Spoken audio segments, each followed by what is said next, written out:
what do you two see as the gap between the Bulldogs and the top 8 teams, and can they bridge that gap in 5 weeks?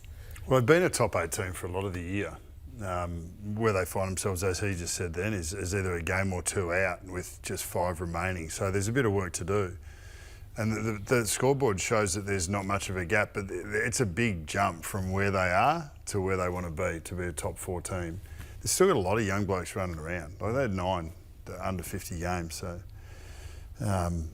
Bramble, Davidson, Sanders, Fraser himself, O'Donnell, like Cleary, Garcia, McNeil, Poulter. So they've got the stars at the top, but they've still got a lot of players in that team that are going to take some time, and they may not be the ones that take them forward to become a top 4 team. Small margins. I mean, 11 points last week, and I know if you watched the game, it probably didn't look that. 11 points last week, 10 points this week. So it's, sometimes it comes down to moments in the game and moments in the fourth quarters and stuff like that. So with inexperience, sometimes it's hard to manage the game for 120 minutes. Sitting in his chair though, like as he started with, the competitiveness and the never give in attitude, like that's an absolute prerequisite to become the team that you want to be, to bridge whatever gap there is between where you are and the best team if you're not the best team.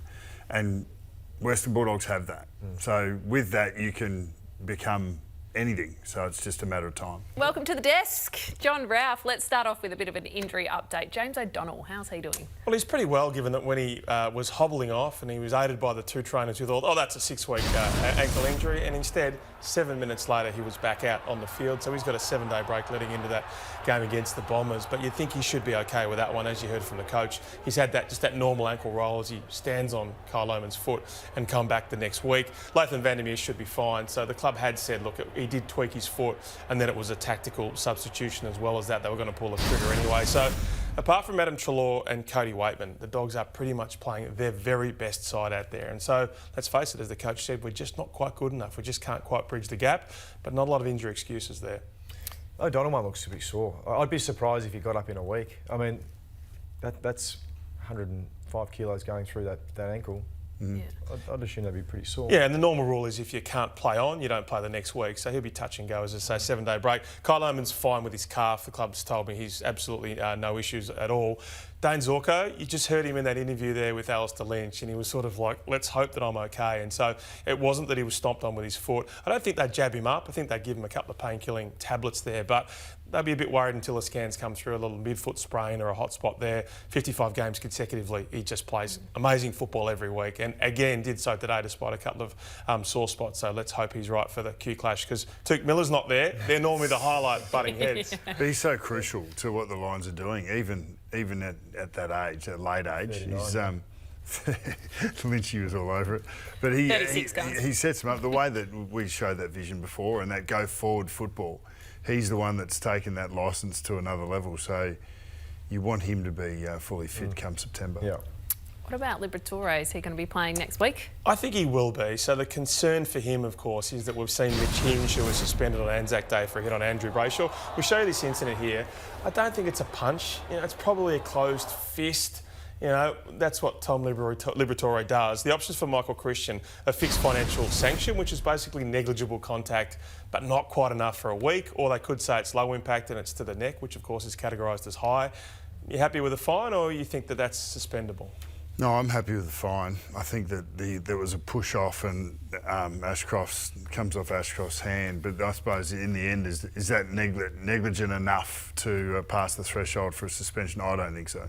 Hey, we've got the Hinge incident. We might even show you that one. So this is Anzac Day. I think this one just comes from probably further back, and it is more forceful. I think that's a punch. It gets him clear to the chin. This one's to the neck, which again, as I say, is categorised as high. I'm happy with the week for that one, but yeah. Jeez, there's not much difference. You serious? I think that one chins him. Yeah, I think that's a punch, and I think the other one's a fend off. Again, a strike's I think it's a blow delivered with force. So we're splitting hairs there, but if I had to hazard a guess, I'd say Libba's back. Come on, fight your case. I just think if you're comparing it to that one, it looks very similar to the Hinge one. You're suggesting it's easier to suspend Mitch Hinge than it is Tom Liberatore? Well, I don't know. I'm happy. You're giving them. I'm happy with that one to be fine. I think he's very lucky that he didn't get him a little bit high. But if you're comparing it to the Mitch Hinge one, for me that looks nearly identical, doesn't it?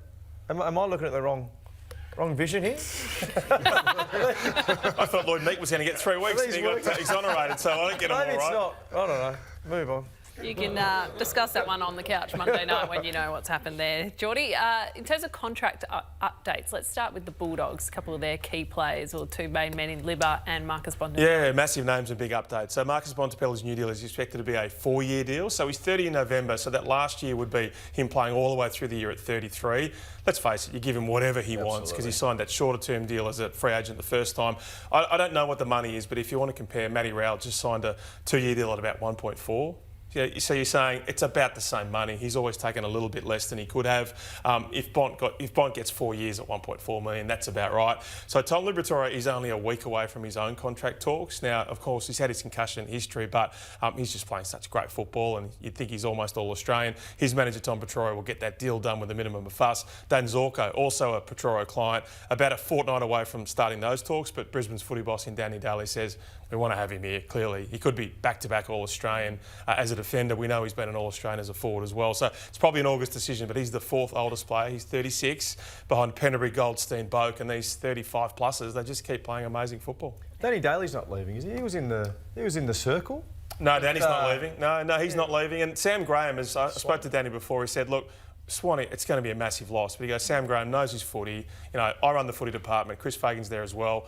Swanee gets a lot of publicity and he's amazing, but he mostly leaves us to do our thing. So I think they feel it's a really quality succession plan. He's been training him up for 18 months, Swanee, with Graham, so they're in a great spot. They did it well tonight, didn't they, the Brisbane Lions, in that Greg Swan farewell. And also Leonie as well, his wife, who's done so much to help so many of these young wives, the likes of Lachie Neale's wife, Jules, as well. So yeah, let's just give her a bit of credit as well. And good the boys didn't put the Gatorade on her. She had a lovely outfit on. That would have been mess with her outfit. 5 weeks to go. So for these teams after tonight, which players are poised to return for the Bulldogs and Lions? Adam Treloar's desperately hoping he can get back for that last home and away game, and let's face it, there might not be a final series, so it's a calf issue. He's probably 5 to 6 weeks. He's desperate to play on next year. He's a reigning All-Australian. 3 of his 4 games he's got through and he's been amazing in. Matty Egan, the Dogs footy boss, says the last AFL game is the target. So Footscray has 4 games left, the VFL side, and they might play finals.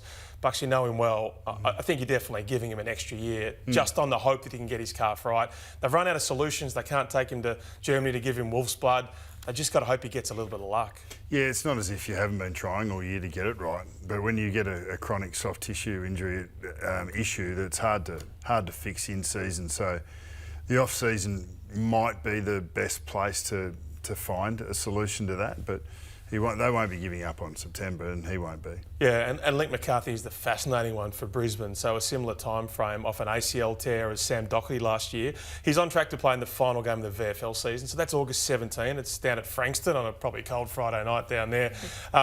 It'll be 5.5 months since his ACL tear. Last year of a deal. He knows the risks. He might not get back into the AFL team given how well they're performing, but as Danny Daly says, he's ticking all the boxes. He joined in skills for the first time this week. It'll be an amazing story. Kitty Coleman played a half coming off a quad last week. He was on fire in the VFL before that quad. So you imagine he gets a game under his belt and he's back into this side, which is already exceptional. They got some options though there, even though they lost Noah Answorth last week with an Achilles. So you think Link McCarthy wouldn't be offered a deal next year? I think it's probably less likely. Yeah, I mean, he'd been in some reasonable form, but you look at the likes of Kai Loman in that side and Kalachi, he's uncontracted, but he'll stay in that side. It's hard to find a way whether he really gets into that side, given they're pushing some of their half-forward flanks for it anyway. Would you give him a deal? He's probably I loved him as a player, but it's probably you're right, they're over-indexed in that particular position. So you'd like to see him get another chance at it because he's so late in this season to get an opportunity, but it's not really a position that they're starved. Oh, come on, give him a deal. Well, I'd like. And the Brisbane like to see that. Yeah, the Brisbane VFL side is going well. So if he can play multiple VFL games and maybe he waits for an injury in September, maybe he gets the hero tale that maybe that the shoe has been on the other foot at times with him.